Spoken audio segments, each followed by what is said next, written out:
Nous examinons maintenant le projet d'ASES 37 et les vœux 45, 46 et 46 bis.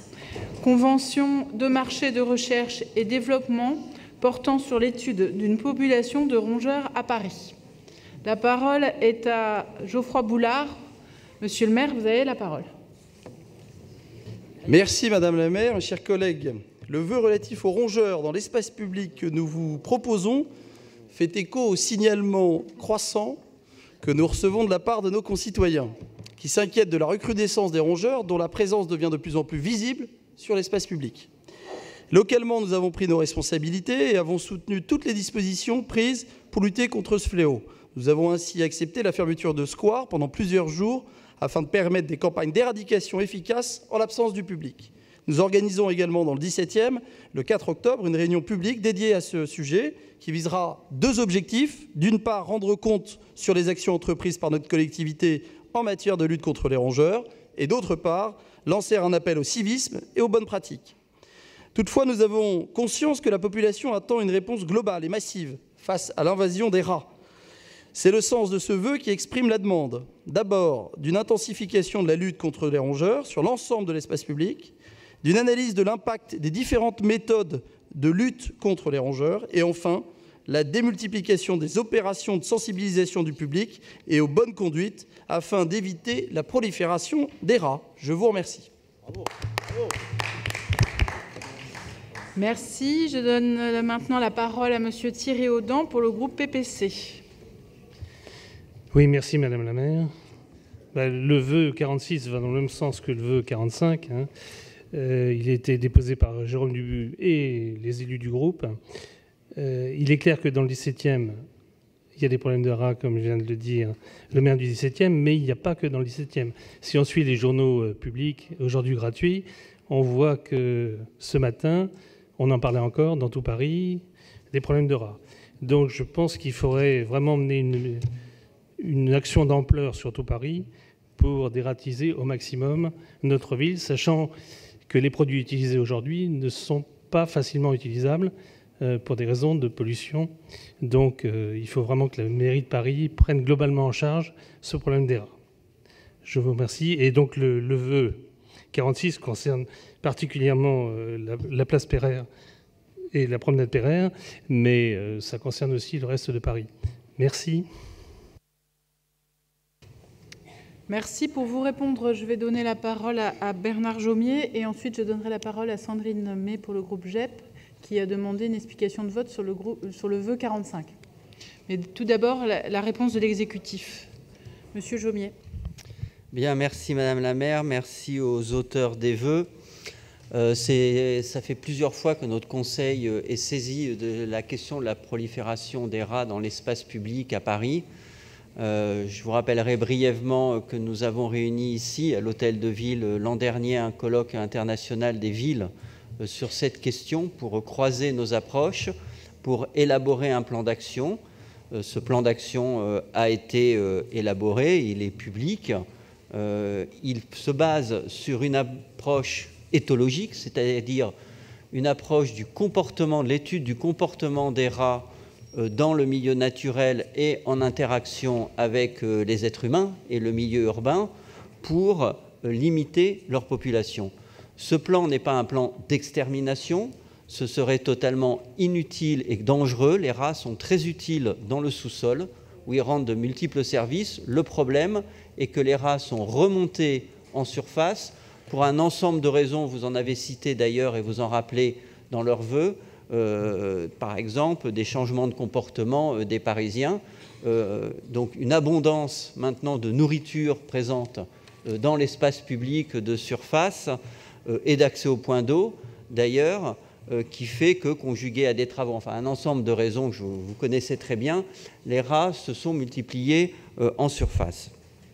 Il n'y a pas de solution chimique générale.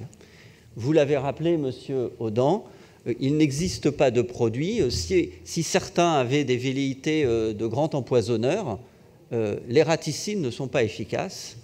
Les autres solutions chimiques qui sont proposées, comme par exemple, j'ai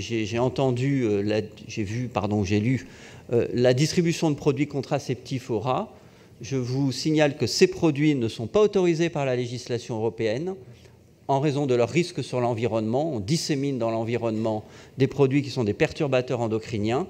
Et je trouve étonnant qu'on réclame qu'on dissémine dans notre environnement des produits qui sont autorisés aux États-Unis, certes, mais interdits en Europe, alors que dans le même temps, on lutte contre le CETA qui veut nous imposer toutes les cochonneries venues d'outre-Atlantique. Et donc, il n'y a pas de solution de toute façon dans l'empoisonnement des rats. Il n'y a de solution que par le plan que nous avons mis en place qui est un plan d'ensemble. Il concerne un ensemble de mesures. Il faut par exemple, comme nous l'avons fait à un jardin qui est près d'ici, le jardin de la Tour Saint-Jacques, et bien d'autres jardins dans d'autres arrondissements, il faut clôturer les espaces pendant un temps déterminé pour priver les rats de nourriture et d'eau. Il faut mener des actions auprès de la population pour cesser de laisser la nourriture sur l'espace public. Il faut que nous changions, et nous avons commencé à le faire, les conteneurs, car actuellement les rats dans les sacs plastiques qui existent vont en fait les percer, vont récupérer la nourriture. Donc c'est un ensemble de mesures globales qui permet de contraindre les rats à quitter l'espace public et à redescendre. Je vous le dis clairement, ça prendra un peu de temps, mais ça marche. Pour peu qu'on prenne le temps, ça marche. La difficulté, et je ne la nie pas, c'est qu'au-delà de ces espaces délimités, les rats, au fur et à mesure, se diffusent dans le diffus, si je puis dire, c'est-à-dire en dehors des parcs et des jardins et dans l'ensemble de l'espace public. Le but de cette délibération, j'y reviens, c'est de faire une étude sur des rats morts, donc aucune souffrance animale dans cette étude, pour contribuer à mettre au point de nouvelles générations d'anticoagulants, qui pourraient être des produits efficaces pour tuer les rats qui viennent en surface. Mais il faut être très clair, ce ne sera de toute façon qu'un morceau de la réponse. Et donc, nous continuons à appliquer le plan d'ampleur que la maire de Paris a doté d'un budget supplémentaire pour faire face à la situation. Là où l'ensemble des mesures est appliqué, on constate une efficacité sur la présence des rats dans l'espace public, mais nous sommes loin d'avoir terminé le travail. C'est la raison pour laquelle je vous propose ce vœu de l'exécutif qui reprend largement les préoccupations que les élus du 17e ont exprimées. Et moi, j'appelle chacun et chacune à participer à l'ensemble des actions mises en œuvre et en particulier à diffuser auprès des Parisiens les messages d'éducation et de comportement pour éviter que notre espace public présente trop de nourriture accessible pour les rats. Je vous remercie. Merci de cette réponse très claire. Je vais donner la parole à Sandrine May pour le groupe GEP en explication de vote. Ouais. Merci Madame la maire. Les égoutiers parisiens le disent, ces rongeurs sont de précieux auxiliaires en ce qu'ils contribuent à la propreté des égouts. D'autre part, la cause de la condition animale gagne du terrain en France, notamment grâce au travail de L214, ses reportages et ses actions.